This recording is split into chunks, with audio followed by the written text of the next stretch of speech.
Welcome to another episode of J Talk Live. I'm here with the founders of Enda. This is the first Kenyan running shoe created in Kenya for top-level runners. So, Weldon, Kennedy, and Navalayo, it's a pleasure to have you on. Thanks for coming on today. Yeah, thanks for having us. Yeah. Thank you. Yeah. So, the Enda journey, when did it start? I'd say it started in early 2015. I was in a pitching competition, like business incubator, where I was talking about the idea of sports and development, and he was part of the audience. And basically after that, we started talking about the opportunities that Kenya has in terms of benefiting from its reputation in sport. And we started wondering how come there hasn't been Kenyan-made running shoe all this time. And we're like, you know what, let's make this shoe. And that's how we started it. Fantastic. Yeah.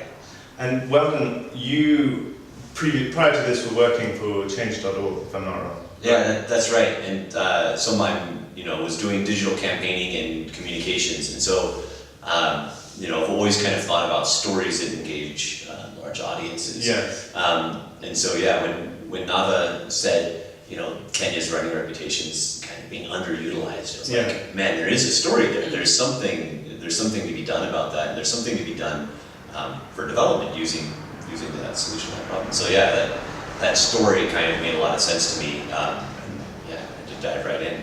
And are you both runners? Is that why the passion for shoes? Well, we're not going to win the marathon, going to be Kenya. But I'd say we're keen runners as well. I mean, to understand the shoe and understand the product and understand what the customer is basically feeling, you have to literally step in their shoes. Yeah, I mean, they are quite fantastic shoes. So this is the first production run, right? Yes. And started with a Kickstarter campaign. Yes. So in about 2015, Nava and I met, and we kind of had this discussion of how are we going to make a Kenyan running shoe. And we knew, very early on that there was going to be a lot of work, and we would need to buy in people around the world into this idea. So kind of Kickstarter, or even this concept of Harambe as a center of the business, was very early on. And so after we got some prototypes that we really liked, we made this Kickstarter video basically outlining what we wanted to do, and went to the world and said, hey, do you think this should exist? Do you think Kenyan running shoes should be a thing? And in a course of a month, 1,000 people said yes, resoundingly yes, without ever having touched our shoes, without reviews of our shoes. 1,000 meeting us. Yeah, exactly. 1,000 people backed us on Kickstarter, so we raised the money that we needed to start this first production run. And since then it's been a year. It took us a little while to make them, but with that backing, with that public support, it's been that really put wind in our sails. Yeah. So can you talk? The shoe is really like something I've not seen in Kenya before. Can you talk us through a little bit about the design and why it is such a great running shoe? Okay, maybe I can talk about the aesthetic design. You can speak about the technical side. Sure. Yeah. So essentially, the shoe first thing comes in red, green, and black. I'm not sure whether you can see. So those are the national colors of the Kenyan flag, which I'm very proud about. And the shoe is very much inspired by Kenyan culture and Kenyan athleticism. So if you look at the side of the sole, you have 12 lines. The 12 lines represent 12th of December, which is a big deal in Kenya. It's when Kenya became a jamhuri or a republic. So it's also talking about what our brand means as freedom to be or to go where you want to be. And then if you look at the bottom of the sole, you have the word, I don't know if you can see it, Harambe. Harambe is the national motto of Kenya. Basically, it says, let's pull together as a people. We can't, if a task is too hard to achieve, you come together. And that's also what the brand speaks about. That's why we went to people and asked them, could you please help us make this shoe a reality? And another thing, if you look at the back of the shoe, where the heel is, it's designed to mimic the Rift Valley. So this idea is basically paying, basically it's like paying homage to the Rift Valley, and the fact that most athletes come from there, they train there, and it's been a big deal in terms of providing the altitude and the right environment for Kenyan athletes to be as great as they are. And then if you also look at the side mesh, you have these triangular patterns, but basically we have geometric patterns even on the outsole, and that's really picked from like Kenyan lesos and kangas. They're usually like big rectangular pieces of cloth that people usually use either for big occasions or just for casual wear or to just have it around their waist or on their heads. But basically the geometric pattern is picked from there so that basically also recognizing these shapes and how, and as over here as well, the geometric patterns. So it's really much speaks to the Kenyan culture. And then this is a spear tip as well. Yes, how can I forget this? That's like the Nike crux has of the ticket, it. you have the spear tip, and it's quite awesome. Yeah, the spear comes from, if you look at our flag, we have a shield and two spears, basically. So the spear comes from the national flag. And also if you look up through Kenya's history, the spear has been of tremendous importance. Jomo Kenyatta himself, the name Jomo comes from, it's an iteration from the word spear. And also we also have the order of the nationals, the order of the Burning Spear. But basically, it also shows like recognition of people who are doing important things in Kenya. Yes, so, the highest presidential award. Exactly, it is the highest. So having the spear is also just a mark of authority, a mark of Kenyanness, and also a mark of excellence, if I would call it. Yeah. I mean, it's an amazing design. It's really quite a work of art. I mean, you must be very proud of what's... I love it.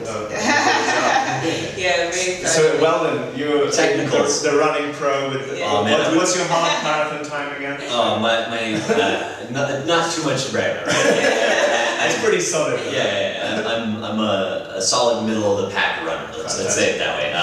Keen though. I get out and bang out the trails a lot, and I've run a lot in these. And I ran my first marathon in 2007, and since then I've been on a running shoe journey where I would buy a shoe, really fall in love with it, and then the next year a new shoe would come out, and they would scrap my old model, and the new shoe was like not as good. And I've had that experience too. It's terrible, right? And so I've been on it makes this like then troubled relationship with running shoes where I'm always kind of like in a slight panic about them and everything. And so that so resonates with me. I'm glad, because we're singing their song then. So when we went to design this, we wanted to design a shoe that would basically, like a great recipe, simple ingredients put together brilliantly. Don't fuss, don't try to bring magic, don't add too much chili to your spaghetti bolognese. I don't like the metaphor gets stretched, but we wanted to make very simple, clean, technical choices that made it a great running shoe that would be accessible and easy to use, and that we could keep year to year without disrupting what runners did. So we made it a very lightweight shoe in a men's size 9, 224 grams, which is startlingly light is what we say. And almost everyone, they pick it up like. So it's got 17 millimeters of cushioning under the forefoot, and then under the heel it's 21 millimeters. So that's a 4 millimeter differential between where your heel is and where your forefoot is. A lot of shoes, particularly athletic shoes, will be like 11 to 12 millimeters in that drop. And what that encourages, or what that helps deal with, is if a runner is coming down and hitting with their heel, if they like heel striking and rolling forward. Now, if you look at basically every Kenyan runner, and you watch, they're actually landing somewhere around here, just behind the fist. It's like the outside, and then nice smooth transition. So a lower drop, like a lower heel to toe differential, makes it a lot easier and a lot smoother to land right here and like do that. So we said, okay, we looked at Kenyan running and said, how does that work? Great, let's do that lower drop. And then also up front, a couple of things around the toe box that we wanted to design to make it work differently than a lot of other running shoes. One, it's just very slightly wider. There are a lot of running shoes out there right now that they say wide toe box, and I've run into a lot of them, and it just ends up being splashy, right? Like it's too wide, I'm like moving around. We wanted it... I've had a pair exactly like that just recently from a company that shall not be named. Because the founder may have been the one who's called the business school like this. And like I can't really. Anyway, I don't want it too wide, just wide enough. And so it's got a little bit, but not too much width. And then also we brought the depth of the toe box down, right on top of the toes. So when you're running, like natural foot strike pattern is your toes flex up. So if you see someone running barefoot, their toes sometimes, if they're very flexible, almost be at a right angle from their foot when they're coming into strike. Now in most shoes, that means you're just wiggling your toes in air, right? You're just like, you're not moving the shoe. And so by bringing the toe box down and giving a good solid toe cap here with your big toe to push off against, it means that as you wiggle your toes, it actually should bend the shoe. And you can see, like, you know, as I wiggle mine. Let's hold it. It should move the shoe with you. And help you get a much more natural foot strike, right? So a lot of little elements that we kind of worked on that we wanted to be part of the shoe, but not like overwhelm the visual design, right? So all of those things should just kind of disappear into the design and be things that you only notice when you're on the run. The shoe disappears off foot. I almost forgot the things that I love. You know, if you look at it, it's a 4 millimeter difference from heel and toe, but just looking at it from the side, it doesn't look like that at all. Actually, if you're in the shoe, you're actually sat somewhere right around here in the distance. So we brought the lines that you can see. Brought the midsole up really to cup the heel. So you know, when you're running in a straight line on smooth tarmac, you don't need this. It's fine, right? But if you're ever taking a sharp turn, if you're ever on a sidewalk that's got a little bit of a slant or a road that's big crowned, this helps hold your foot in from any sideways or lateral motion. So also if you're using this as a gym shoe and you're doing any like sidestepping or anything, they'll work really well as a gym shoe then as well because of that. Whereas a lot of running shoes that don't have a good sidewall like that, you just kind of slip out over the side. So you can actually feel how solid it is. That's really cool. And you can't, I mean, I don't think I've seen another shoe on the market wherever I've been. I've looked for a lot that I feel it has had this much thought. I'm sure there has been other ones, but I think this is really quite something. So how are you going to defend this IP? I mean, you probably should be telling the whole world about this special IP here. Oh no, we've taken care of it. It's defended. That's fantastic. Yeah, you register all that, and then, you know, I think there's a lot of it, it's not about defense, it's about offense, right? It's being first to market, getting it out there, and, you know, getting the shoe to as many customers as possible, as quickly as possible, right? And pride as well. We are proud of it, we're proud of the design, we want to keep it, recognizing the people who put in so much work and effort to create it. And the name of the shoe is the E10, right? Yes. So again, homage I love it. Have you been to E10? I've driven close to it, but I need to go and actually spend some time there. Maybe for those people who don't know what E10 is, the E10 is basically the name we named the shoe, but E10 is also a place in Kenya's Rift Valley where it's very much up in the highlands, and that's where most of the athletes train. So the shoe, naming the shoe and E10, most from that area too. Exactly. You have both local and international athletes going to train in E10. So naming the shoe E10 also kind of gives homage to Kenya and also recognizing the tiny little town that is magical yet it seems ordinary. No, it's quite phenomenal. It's what did I hear a stat the other day that it's the highest concentration of Olympic medals of any community in the world. If you look at the population. It's absolutely insane. You go out on a Thursday, and so, you know, our shoe is designed specifically for like speed work, the faster work. You go out on like a Thursday in E10 and there's the fartlek, which is this like group run, and there'll be 200 runners out there of like absolute world-class standard, and that run, which is just a workout, is like, you know, probably one of the most difficult competitions in the world. And I've been out there and I've seen like top European marathoners, you know, like people who are number 1, number 2 in their country, and they just get left right? The dust, you know, they're choking on the because like there's so many top level athletes that are really just putting in hard work. It's really quite incredible. I mean, Kenya did really well in the recently concluded World Championships. Second in the world. It's pretty phenomenal. So there's some great runs there. It's good to see that happen. So so I guess the plan now going forward, you've completed this first production run and you're going to be doing a second one later this year, is that what you've started it? We haven't started it yet, but it should be in a couple of weeks. And you're taking pre-orders for that? Yes, we're already taking pre-orders. Most of our orders for the first run have already been sold out. So now we're taking pre-orders for the next production run. So if you go to endasportswear.com, you can pre-order some of the shoes now. There are still like just a handful of shoes from different sizes and colors available, so you can order, and those ones will ship basically as soon as we can get them out. But the pre-orders, hopefully later this year we'll have. And the manufacturing of the components still takes place in China, but then it's assembled in Mombasa, correct? If I'm not mistaken. That's right. So we get the uppers and the soles from China, assembled in Mombasa. But at this point, we are, I would say, pretty much very aggressively looking for what can be done locally and what bits of it can we kind of transform to be done here. That's fantastic. So this is something that was one of our early challenges in starting the whole enterprise, is where, we knew we couldn't make the whole shoe in Kenya. Just a lot of machinery didn't exist, the experience didn't exist that we would need to make the shoe.